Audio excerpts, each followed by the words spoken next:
Hey, welcome! So, we've all seen the movies, right? Piranhas, these crazy flesh-eating, killing machines. But here's something pretty wild. Even with that reputation, you can legally buy them and have them shipped right to your house. So what's the deal? Are they the cold-blooded killers from the movies? Well, one YouTuber decided to find out for real, and you might be surprised by what he discovered. So we're going to follow along with this guy's experiment. His whole mission was pretty simple. Buy 6 piranhas, build them the absolute perfect home, and then figure out just how dangerous they really are. And yeah, you heard that right, that eventually means putting his own hand in the tank with them. And this right here is the huge disconnect we're diving into. On one side, you've got these cinematic monsters. On the other, they're a pet you can order online. This whole experiment is about finding out which one is closer to the truth.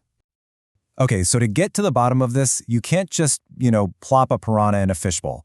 First things first, they needed a proper home, an environment that would make them feel comfortable enough to show their true colors.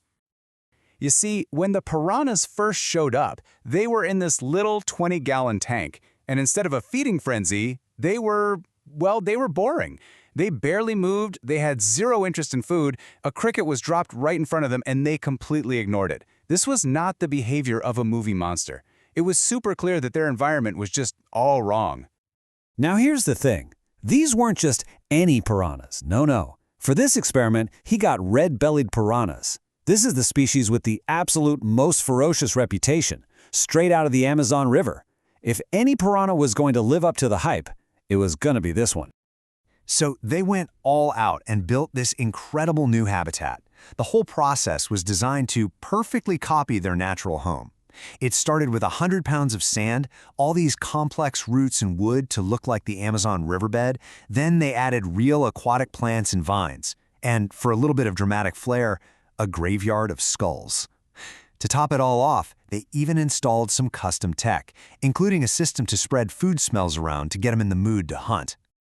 So, with the piranhas all settled into their new, much better home, they finally started acting like, piranhas. And this led to the first big test. What do these guys actually like to eat? To find out, they basically laid out a whole buffet for them. We're talking everything from live insects to bloody red meat. The goal was to see what, if anything, would trigger that legendary piranha feeding frenzy. Would they really eat just anything? And wow, the results were crystal clear. The insects, the crickets and mealworms were a total flop. They pretty much just ignored them. But the second that smelly, bloody meat hit the water, whoa, completely different story. The salmon got swarmed, and the ground beef was just gone. The whole pack devoured it instantly, earning a massive 9.5 out of 10. So they're not just random eaters, they're predators with very specific tastes. Okay, so the feeding tests proved they could be super aggressive predators, but only for the right kind of food. And that, of course, led to the ultimate question, the one we've all been waiting for. How would they react to a human hand? After all that prep, this was the moment of truth. As the YouTuber himself said, 3, 2, 1, let's go. And just like that, the hand went into the tank. So what did everyone expect? A bloodbath, right? A Hollywood-style frenzy, a swarm of teeth and fury. But what actually happened? Well, it was kind of nothing. There was no swarm. In fact, some of the piranhas looked a little cautious.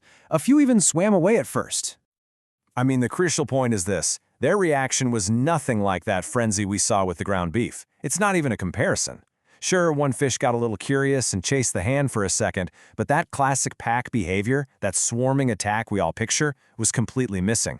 The test really seemed to confirm that their whole man-eater reputation is just a huge exaggeration.